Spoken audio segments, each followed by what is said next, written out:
Đấy trên mưa bồn à? Chà, Bồn chung rồi. Rafa, Lại bồn à? ba, Mưa bồn mà nó. Mưa bồn à? Hay rồi. Rafa ấy. Rafa, Anh ăn thư một hộp ấy kì. cha, vẹt vào mùi từ sông. Dạ, sao vậy? Sa chú. Dạ, phải chê là. Chà, bài cha, mì cha, Phật chiên. Yến, chiên sạch.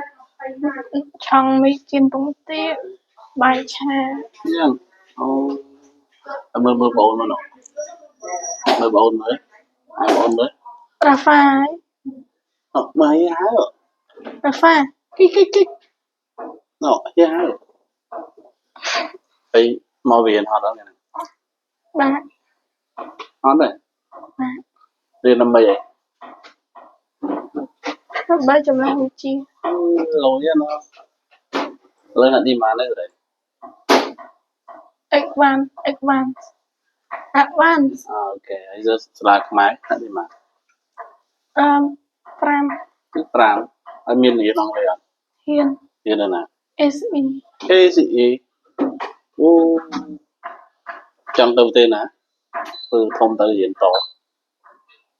Australia, Australia. Ok.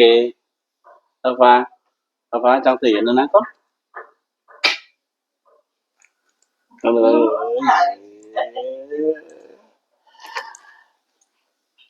Không làm việc bộ nó không liền.